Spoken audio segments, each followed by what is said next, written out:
Good morning, students.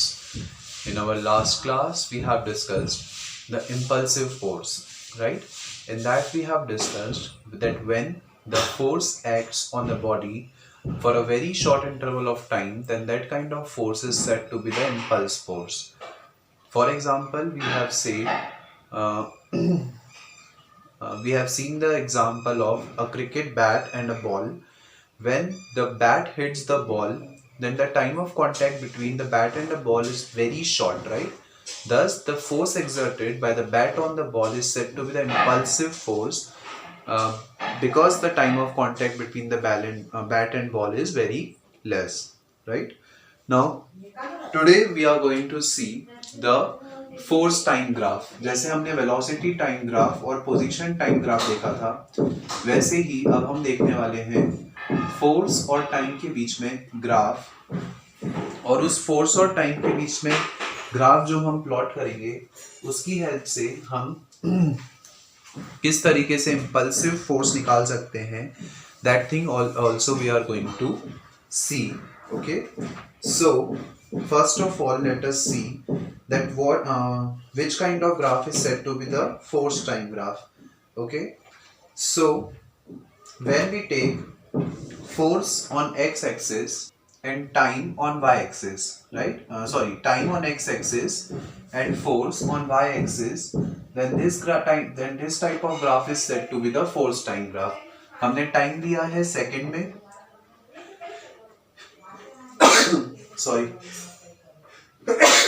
we have taken time in seconds and force is taken in Newton.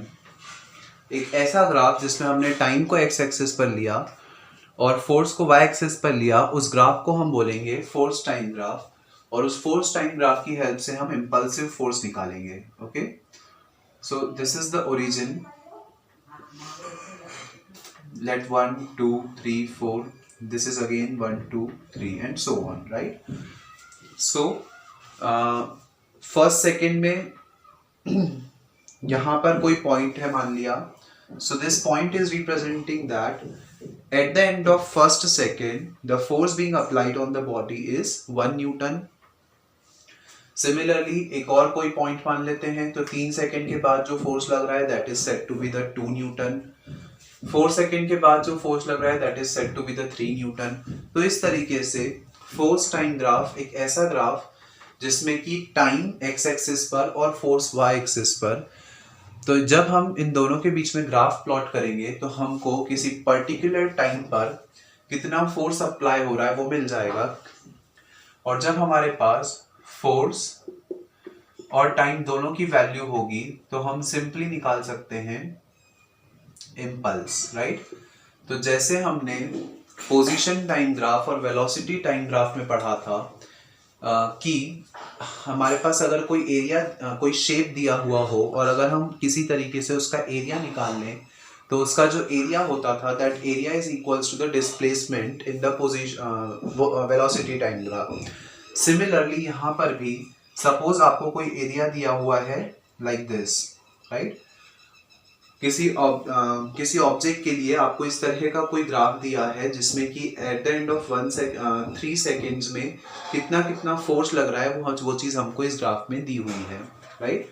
और suppose हमसे बोला है कि हमको इम्पल्स काउंट करना है, तो हम क्या करेंगे, जो भी एरिया आपको दिया हुआ है, मतलब जो भी शेप आपको ग्राफ में दिया हुआ है, हमको सिंपली उस शेप का एरिया निकाल लेना है. और उस शेप का जो एरिया होगा that is equals to the impulse being applied on the body, right? तो जितना भी एरिया होगा वो एरिया किसके बराबर होगा, इम्पल्स के. इसको हम ऐसे भी समझ सकते हैं कि जो टाइम है वो एक्स एक्सिस और जो फोर्स है वो वाई एक्सिस, मतलब एक तरीके से ये हो गया लेंथ इनटू ब्रेड्थ, और length into breadth is equals to क्या होता है, एरिया, राइट? तो सेम थिंग यहाँ पर भी हमने इस तरीके से भी हम समझ सकते हैं कि जो एरिया निकलेगा वो किसके बराबर होगा, इम्पल्स के. अगर हम गिवन फिगर के लिए इम्पल्स कैलकुलेट करें तो गिवन फिगर के लिए इम्पल्स कितना हो जाएगा वो समझते हैं. हमको एरिया निकालना है, area of rectangle. Area of rectangle के लिए हमारे पास फॉर्मूला होता है half into base into height, right? We are having this formula. हमने हाफ बेस कितना है 3 माइनस 1 दैट इज 2 और हाइट कितनी है 1 से लेकर 3 तक दैट इज 3 माइनस 1 अगेन 2 से 2 cancel this is 2 unit square. So जो सॉरी इम्पल्स निकाल रहे हैं तो इम्पल्स की यूनिट यहाँ पे लगा सकते हैं हम। इम्पल्स की यूनिट हो जाएगी न्यूटन सेकेंड, राइट। तो this will be our answer. So in this way अगर हमारे पास फोर्स टाइम का ग्राफ दिया हुआ है तो उसकी हेल्प से हम किस तरीके से इम्पल्स निकाल सकते हैं with the help of area, that thing we have seen here, right. Now we are going to practise some more numericals that are based on the force time graph, okay. Now here one figure is being given to us. इस figure में हमको 4 points मिल रहे हैं that is A, B, C and D, right. So अलग अलग time पर अलग अलग फोर्स अप्लाई हो रहा है किसी ऑब्जेक्ट पर और यहाँ पे हमको दिया हुआ है जो पॉइंट A है, मतलब कि ये जो है पॉइंट A वो 1 और 2 के बीच में आ रहा है। तो 1.5 सेकेंड पर कितना फोर्स अप्लाई हो रहा है 3 न्यूटन का, फिर 2.5 सेकेंड तक 3 न्यूटन का फोर्स अप्लाई हो रहा है और थर्ड सेकेंड में जो है वो 2 न्यूटन का फोर्स अप्लाई हो रहा है, राइट। देन फोर्थ सेकेंड में अगेन 2 न्यूटन का फोर्स अप्लाई हो रहा है। इस तरह से हमको एक फिगर समझ में आ रहा है और इसमें हमको निकालना है कि टोटल इंपल्सिव फोर्स जो है वो कितना लग रहा है, राइट। तो सबसे पहले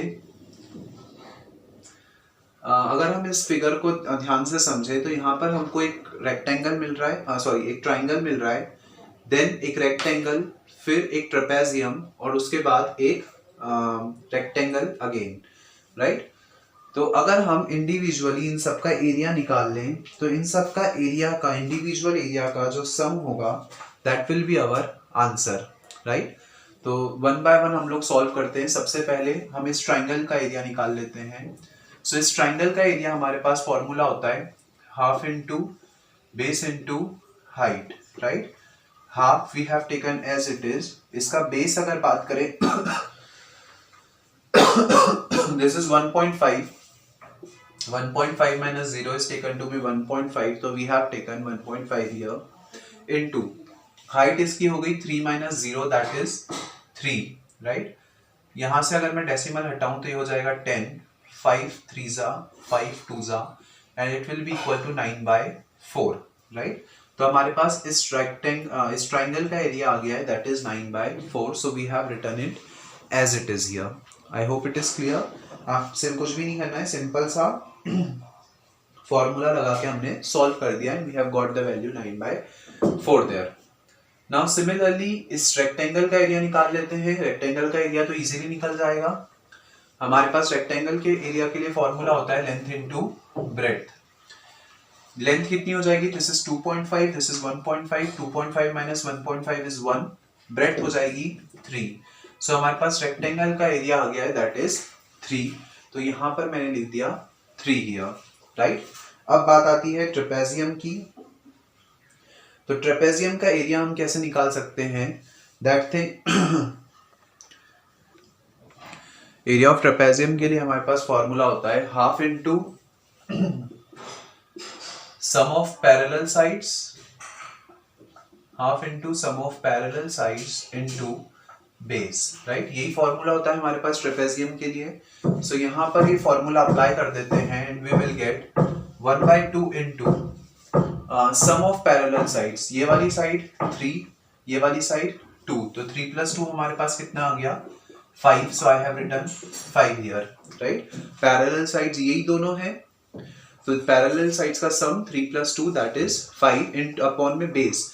तो 3 में से 2.5 गए, तो 3 में से 2.5 जब गया तो हमारे पास बचा 0.5, यहाँ से डेसिमल हटाया तो 10, दिस इज 5 2 जा 10 and we have got 5/4। So हमारे पास इसका एरिया निकला है that is taken to be 5/4। तो हमने ट्रेपेजियम का एरिया निकाल लिया इस तरीके से 5/4। I have got the value here. Now अब जो लास्ट वाला रेक्टेंगल बचा है उसके लिए सॉल्व कर लेते हैं। फॉर्मूला लेंथ इनटू ब्रेड्थ, ये हो गया 1 और ये हो गया 2, so 1 × 2 is 2, so we have got the area to be 2। अब इम्पल्स हमको निकालना है, तो जो इम्पल्स होगा वो इन सब का एरिया का सम होगा, तो हम इन सब के एरिया का सम कर देते हैं। वी विल गेट एलसीएम ले लिया 4 आ गया, दिस इज 9, 4 × 12 5, 4 दूनी 8, 12 और 8 20 और 29 24, 30 32 33 34, दिस इज 34 बाय 4, राइट। अगर इसको सॉल्व करें तो 4 7 28 4 8 32 33 34 4 5 20, this must be 8.5 newton second, right. So जो हमारा आंसर आएगा that will be 8.5 newton second. This will be the value of impulse that is being applied on the object that is undergoing the force time relationship as shown in the figure, right?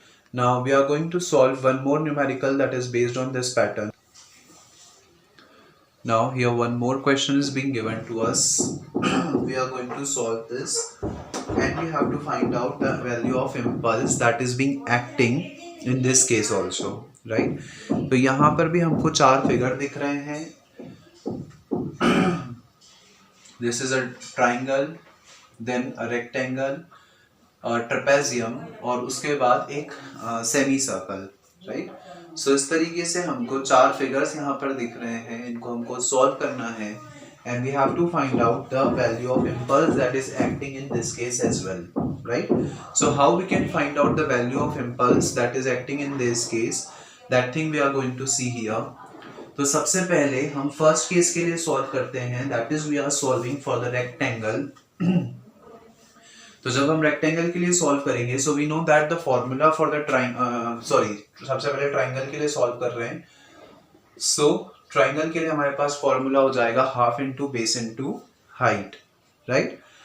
तो half I have written as it is into base कितना हो जाएगा 20 minus 10, 20 minus 10 is 10, right, into height. Height की अगर हम बात करें तो जो ट्राइंगल है वो इतना सा है, मतलब 20 minus 10 that is again 10 here, cancel किया, this will B 50.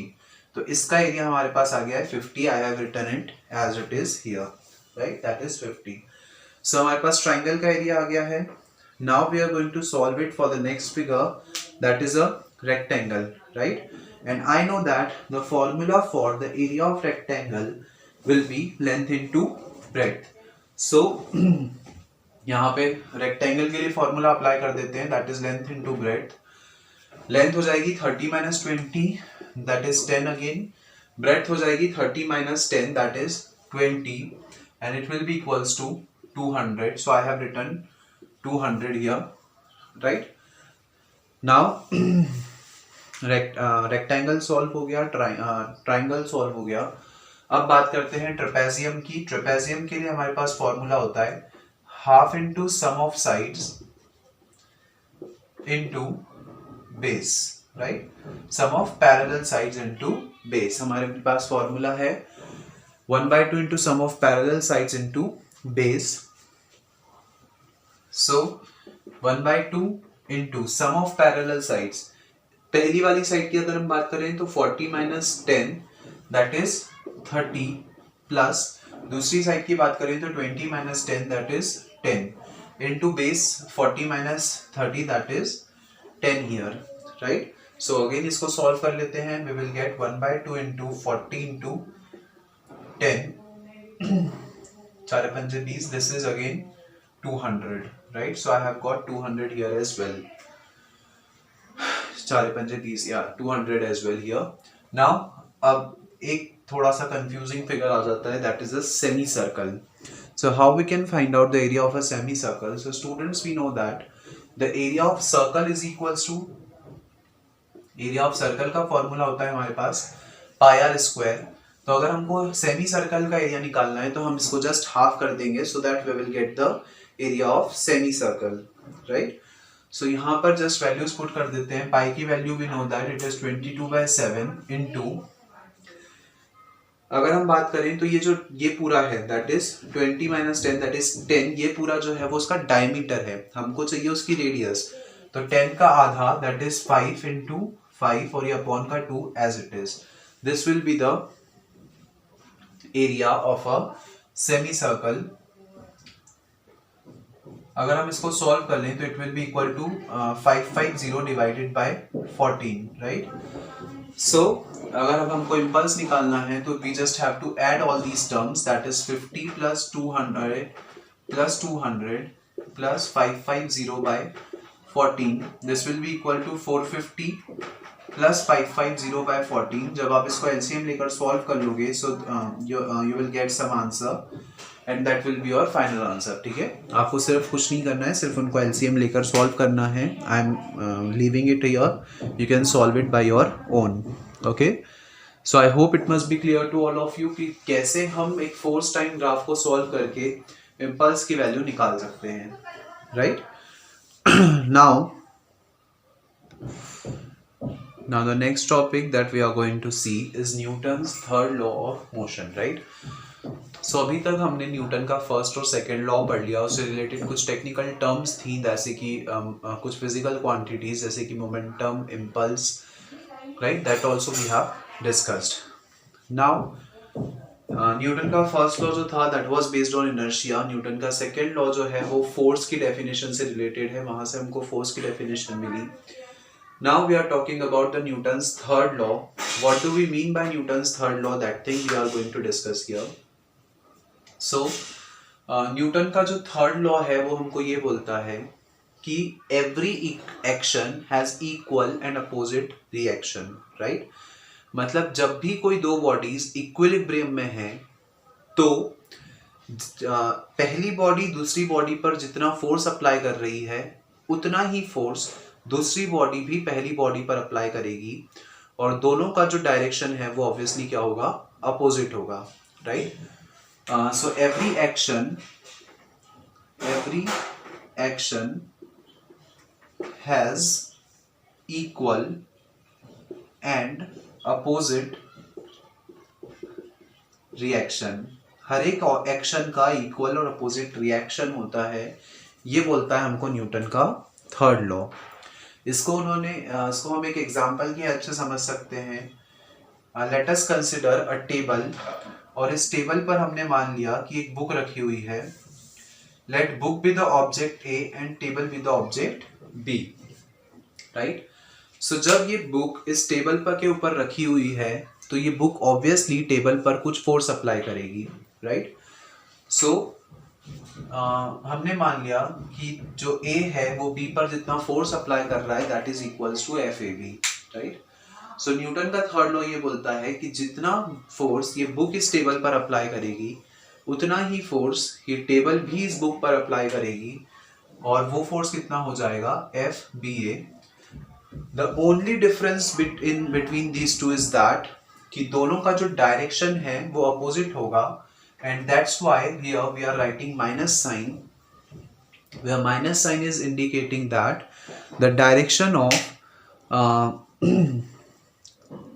the force applied by A on B is just opposite to the direction of force applied by B on A. Right, so this is basically the Newton's third law, that is FAB is equals to minus FBA, that is every action has equal and opposite reaction. Now यहाँ से हमारे पास एक term आती है that is the reactional force. Right, हमने कहा कि every action has equal and opposite reaction, तो यहाँ से एक फोर्स हमारे पास इंट्रोड्यूस होता है that is called the reactional force. तो अब ये reactional force क्या होता है वो समझते हैं.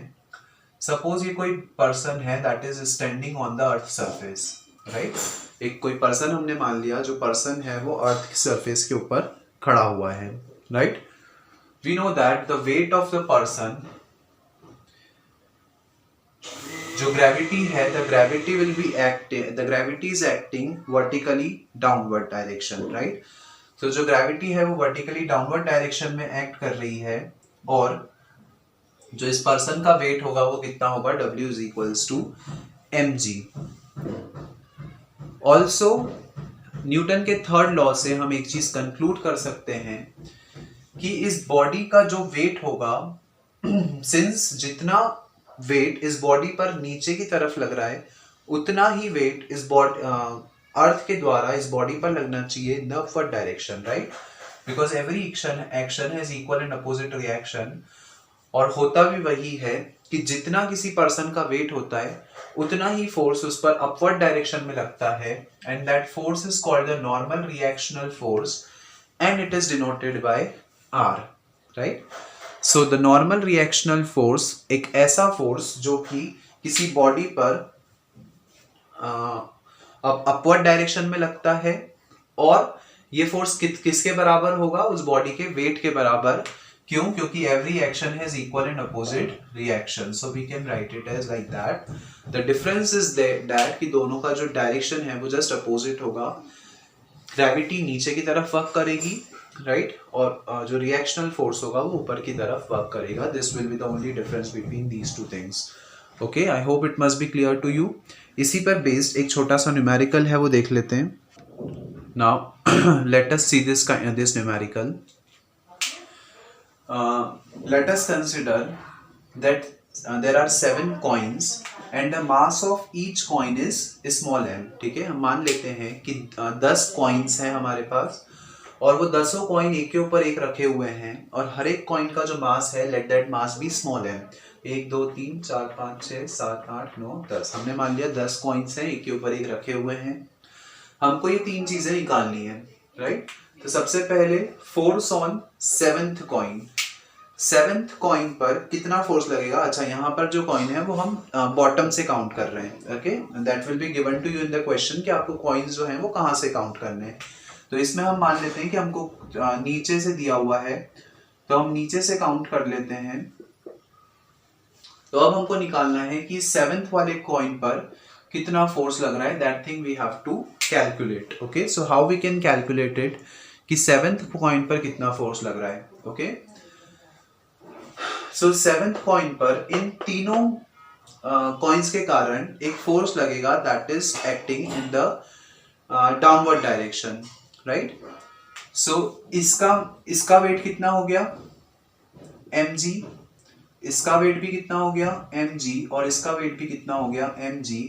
इसका मतलब 7th कॉइन पर टोटल कितना वेट वर्क कर रहा है, या वेट और force is like the same thing, right. So कितना फोर्स वर्क कर रहा है, that will be 3mg, right. So we have got our first answer कि कितना वेट वर्क कर रहा है या कितना फोर्स वर्क कर रहा है 7th कॉइन पर, that is equals to 3mg। Similarly अब हमको निकालना है the force on 7th coin by 8th coin. This is quite confusing. यहाँ पर आपको लग सकता है कि इसका आंसर सिर्फ mg होगा, राइट, क्योंकि सिर्फ 8th कॉइन के कारण पूछा है 7th कॉइन पर, तो हमारा आंसर mg होना चाहिए, बट एक्चुअल में ऐसा नहीं है। 8th कॉइन के कारण 7th कॉइन पे वो फोर्स पूछ रहे हैं, राइट। तो सबसे पहले हम देखते हैं कि 8th कॉइन पे कितना फोर्स वर्क कर रहा है, राइट। तो 8th कॉइन पे 9th और 10th के कारण, मतलब इस पर ऑलरेडी 2mg फोर्स वर्क कर रहा है, और इसका खुद का mg फोर्स, राइट। तो टोटल 2mg प्लस mg, तो टोटल कितना फोर्स हो गया? 2mg plus mg, that is equals to 3mg। तो सेकेंड केस में भी अगर हम बात करें तो टोटल फोर्स कितना वर्क करेगा 7th कॉइन पर? 3mg। क्यों? क्योंकि 9 और जो 8th कॉइन है उस पर ऑलरेडी 9th और 10th का फोर्स वर्क कर रहा है, that is mg plus mg 2mg, और एक mg 8th का खुद का, तो इस तरीके से we will get the 3mg। Now third अगर हम बात करें तो reaction of 6th coin on 7th coin. हमने पढ़ा रिएक्शनल फोर्स, किसी भी कॉइन के वेट के कारण जो अपवर्ड डायरेक्शन में एक फोर्स अप्लाई होता है उसको हम बोलते हैं रिएक्शनल फोर्स। तो ऑब्वियसली बात है कि 6th वाला कॉइन 7th पर एक रिएक्शनल फोर्स अप्लाई करेगा। कितना रिएक्शनल फोर्स अप्लाई करेगा वो हमको बताना है। तो सबसे पहले हम निकाल लेते हैं कि 6th का वेट कितना होना चाहिए, राइट। तो 6 का वेट कितना होगा? 1 2 3 4, इन चारों कॉइन्स के कारण जो उसका वेट होगा that will be equal to 4mg, और जितना उसका वेट होगा उतना ही उस पर ऊपर के डायरेक्शन में रिएक्शनल फोर्स अप्लाई होगा। So the reactional force will be equals to 4mg, that is just equals to the weight of the 6th coin, और weight of the 6th coin मतलब उसके ऊपर 4 कॉइन्स हैं, इसलिए उसका वेट कितना हो जाएगा? 4mg, right. I hope it must be clear to all of you. तो इस तरीके से हम सॉल्व कर सकते हैं कुछ numericals that are based on the Newton's third law of motion. Okay, so that's all for today's class, students. I'll send you a separate video for some of the conceptual questions that are based on Newton's first law, second law and third law of motion, right? कुछ conceptual questions जैसे कि give reason वाले question होते हैं. For example, जब हम बस में ट्रैवल कर रहे होते हैं और सडनली ब्रेक्स अप्लाई होते हैं तो हम आगे की तरफ क्यों गिर जाते हैं, राइट? या जब भी हम एक क्रिकेट बॉल को कैच करते हैं तो हम अपने हाथों को पीछे की तरफ क्यों ले लेते हैं. तो इस तरीके के कुछ कंसेप्चुअल क्वेश्चंस रहेंगे. उसके लिए I will make a separate video and I will allot it to you obviously, right? So that's all for today's class. That conceptual questions we will discuss in the next video. Okay, thank you.